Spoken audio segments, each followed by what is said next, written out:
Brought to you by Technopova Curve 5G. Discover new horizon.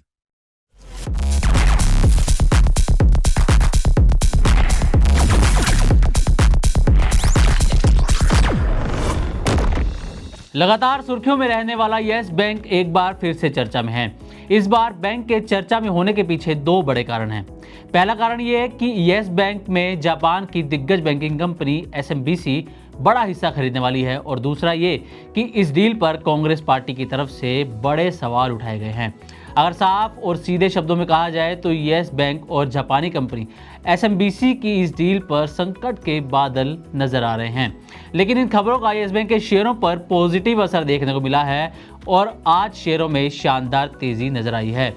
लेकिन ऐसे में सवाल यह है कि क्या एक बड़ा बैंक अब जापानी कंपनी के हाथों में जाने वाला है, और क्या सरकार और RBI की चुप्पी किसी बड़े घोटाले की ओर इशारा कर रही है? तो चलिए इस पूरे मुद्दे पर डिटेल में चर्चा करते हैं, और सबसे पहले आपको बताते हैं यस बैंक और SMBC की डील के बारे में।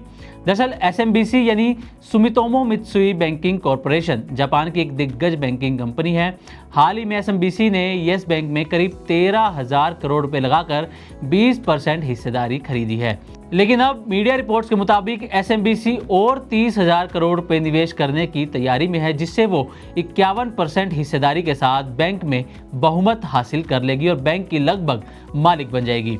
यानी यस बैंक, जो कभी भारत का टॉप प्राइवेट बैंक माना जाता था, अब पूरी तरह एक विदेशी बैंक के हाथ में जा सकता है। अब इस पर कांग्रेस की तरफ से क्या सवाल उठाए गए हैं उसकी भी चर्चा कर लेते हैं। दरअसल कांग्रेस नेता विश्वास उतागी ने इसे लेकर गंभीर सवाल उठाए हैं। उनका कहना है कि अगर यस बैंक को जनता के पैसे से बचाया गया था तो अब उसे विदेशी बैंक को क्यों सौंपा जा रहा है।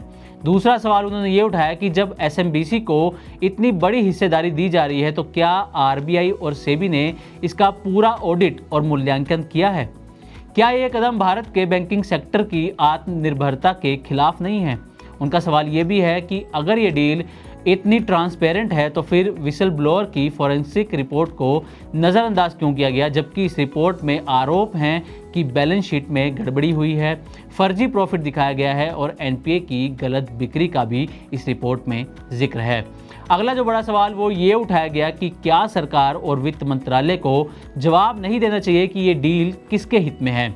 क्या यही तरीका आगे IDBI और PSU बैंकों पर भी लागू किया जाएगा? कांग्रेस नेता विश्वास उतागी ने इस पूरे मामले की जुडिशियल प्रोब की मांग की है और कहा है कि यस बैंक जैसे बड़े संस्थान का विदेशी नियंत्रण खतरनाक मिसाल बन सकता है। तो ये तो थे कांग्रेस की तरफ से उठाए गए सवाल, लेकिन इसमें हमने एक जिक्र किया था विसल ब्लोअर की रिपोर्ट का, तो आपको उसके बारे में बताते हैं कि आखिर ये रिपोर्ट है क्या। दरअसल एक विसल ब्लोअर की फॉरेंसिक ऑडिट रिपोर्ट 2014 से 2025 के बीच की सामने आई है, जिसमें यस बैंक पर कई गंभीर आरोप लगाए गए हैं। आरोप जैसे कि बैलेंस शीट में गड़बड़ी, NPA की हेराफेरी, घाटे को मुनाफा दिखाना और एसेट रिकंस्ट्रक्शन कंपनीज यानी कि ARC को गलत तरीके से NPA बेचना। कांग्रेस का आरोप है कि RBI, सेबी और वित्त मंत्रालय ने इस रिपोर्ट को नज़रअंदाज किया, जबकि ये एक बड़े बैंकिंग स्कैम का संकेत हो सकता है।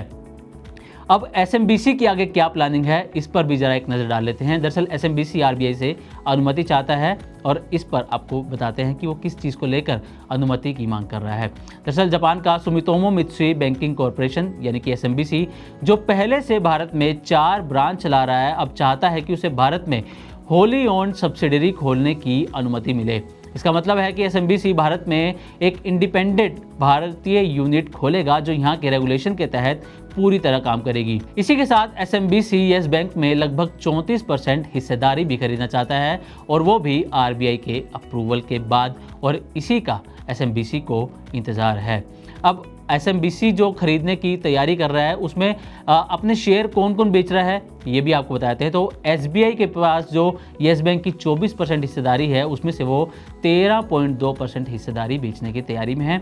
इसके अलावा ICICI bank, HDFC bank, IDFC first, बंधन बैंक, IDBI बैंक और अन्य बैंक मिलकर कुल 6.8% हिस्सेदारी बेचेंगे। हालांकि इस डील के बाद भी SBI के पास करीब 10.8% हिस्सा बचेगा, लेकिन वो धीरे धीरे यस बैंक से बाहर निकलना चाहता है।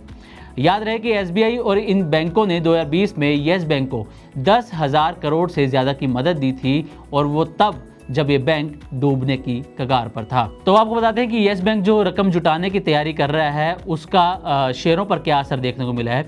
2 जून को जो यस बैंक के शेयर हैं उसमें ज़बरदस्त तेज़ी देखने को मिली है और शेयर 8.10% की तेज़ी के साथ बंद हुए हैं और जो शेयरों की क्लोजिंग है वो 23 रुपये 22 पैसे के भाव पर हुई है।